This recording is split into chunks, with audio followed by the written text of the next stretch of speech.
مساء الجمال على كل عشاق النادي الاهلي في كل مكان. اهلا وسهلا بحضراتكم في حلقه جديده من حلقات مشجع التالتة. كالعاده حلقه النهارده مليئه باهم الاخبار والتفاصيل المهمه جدا اللي بتخص النادي الاهلي. بس في الاول كده وقبل ما نبدا حلقتنا يا ريت ما تنساش تعمل لايك على حلقه النهارده فضلا وليس امرا. وحابب اقول لك انك انت تقدر تتابع كل اخبار الاهلي من خلال قناتنا. انزل دلوقتي اشترك في القناه وفعل زرار الجرس عشان تتابع معانا كل جديد عن اخبار الاهلي. مش هطول عليكم اكتر من كده، تعالوا بينا نبدا حلقتنا باول اخبار الاهلي. الاهلي قرر صرف 75,000 جنيه مكافأة لكل لاعب في الفريق بعد التتويج بالسوبر المصري على حساب الزمالك، ولذلك نظرا لما قدموه من اجل تحقيق اللقب واضافة انجاز جديد يضاف الى الانجازات السابقة. سام الطرابلسي مدرب منتخب تونس يعيد علي معلول لمنتخب تونس الاول قبل كأس الامم الافريقية بعد تألق اللاعب بشكل كبير مع الصفاقسي التونسي مؤخرا. الاهلي يرفض فكرة معاقبة زيزو ماليا بعد واقعته مع نائب رئيس الزمالك على منصة تتويج الاهلي ببطولة السوبر المصري. ومصدر داخل الاهلي يؤكد بان اللاعب لم يخطئ وقام بمواساة الجهاز الفني للزمالك وكل زملائه السابقين في الفريق الابيض بعد مواجهة الامس، واحترم نادي الزمالك في تصريحاته بعد المباراة في كل القنوات. لكن موقفه على منصة التتويج يرجع الى امر شخصي، وكان هناك موقف سابق بينه وبين هشام نصر وهو ما جعل اللاعب يتجنب مصافحته بسبب ما فعله نائب رئيس الزمالك سابقا.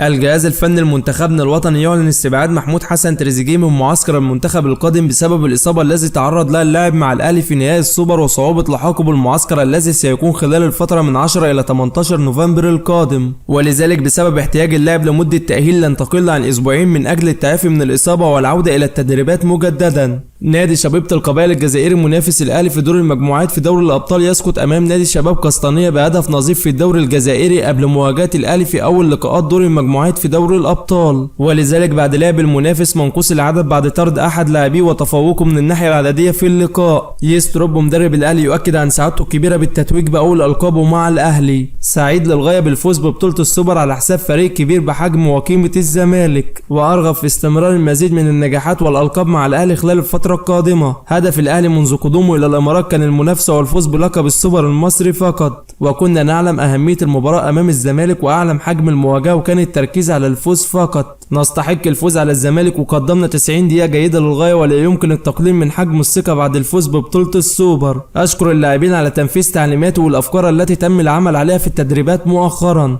أمر مميز بأنني أفوز بأول لقب لي مع الأهلي بعد 4 أسابيع من تولي القيادة الفنية للفريق. مبروك لجماهير الأهلي التي ساندت الفريق طوال 90 دقيقة والفوز كان مهم للغاية بالنسبة لنا. تحدثت مع اللاعبين عن كل شيء يدور داخل أرضية الملعب وتم تنفيذ كل شيء، وكان هناك تحضير ذهني قبل مواجهة الزمالك، وأنا سعيد بوجودي في الأهلي لتحقيق البطولات ولدي طموحات كبيرة مع الفريق. فرصة ممتازة بأن أفوز بأول لقب لي مع الأهلي والقادم أفضل مع الفريق، وأريد تطوير أفكاري لتتماشى مع طريقة اللعب في الكرة المصرية. في كرة القدم لابد بأن تحقق الفوز للحفاظ على الثقة، وسنعمل خلال الفترة المقبلة بشكل مستمر لمواصلة سلسلة الانتصارات، وأنا متواجد في الأهلي لمساعدة الفريق لتحقيق المزيد من البطولات والإنجازات. مصر بها 120 مليون مدرب يمكن أن يكون على دراية بكرة القدم أكتر مني، لكني دائما أحاول فعل أفضل ما يمكن للحصول على أكبر قدر من دعم جماهير الأهلي. مسؤولي الأهلي يستعدوا لعقد جلسة مع يستروب مدرب الفريق من أجل مناقشة ملف الصفقات الذي يرغب في ضمها للفريق خلال انتقالات يناير القادمة، وأيضا مناقشة ملف اللاعبين الراحلين عن الفريق من أجل اتخاذ قراره بشأن الراحلين لبدء النادي في تسويقهم خلال انتقالات يناير. الأهلي يستعد لعرض عدة لاعبين مقترحين داخل مجلس إدارة الأهلي على يستروب تحسبا لرغبته في ضم أحدهم خلال انتقالات يناير المقبلة، ولذلك من أجل تلبي رغبة المدرب والتعاقد مع الصفقات الذي يرغب في ضمها للفريق خلال انتقالات يناير القادمة، يستروب يطلب من مسؤولي الأهلي بضرورة تجديد وتمديد عقد أليو ديانج مع الفريق للإبقاء عليه خلال الفترة القادمة، ولذلك نظرا لاعتماده على أليو ديانج بشكل كبير في التشكيلة الأساسية للأهلي في المباريات مؤخرا. وأكد لمسؤول الأهلي بضرورة بذل أقصى ما لديهم من أجل تجديد عقد اللاعب مع الفريق نظرا لرغبته القوية باستمراره مع الأهلي. استقرار كبير داخل الأهلي على رحيل محمد مجدي قفشه عن الفريق خلال انتقالات يناير المقبلة بسبب عدم قدرة اللاعب على تثبيت أقدامه في التشكيلة الأساسية للأهلي مؤخرا، وعدم حصوله على فرصة حقيقية مع الفريق خلال الفترة القادمة. ومسؤول الأهلي ينتظروا قرار يستروب بالاتخاذ أي قرار بشأن مصير اللاعب، وينتظروا رغبة المدرب بشأن بقاء اللاعب أو رحيله. وأيضا هناك استقرار كبير من جانب الأهلي على رحيل طاهر محمد طاهر عن الفريق خلال انتقالات يناير القادمة بسبب عدم قدرة اللاعب على تقديم أوراق اعتماده مع الأهلي وظهوره بشكل متذبذب مع الفريق مؤخرا، لكن أيضا رغبة المدرب هي الذي ستحسم مصير اللاعب مع الفريق سواء بالبقاء أو الرحيل عن الأهلي خلال انتقالات يناير القادمة.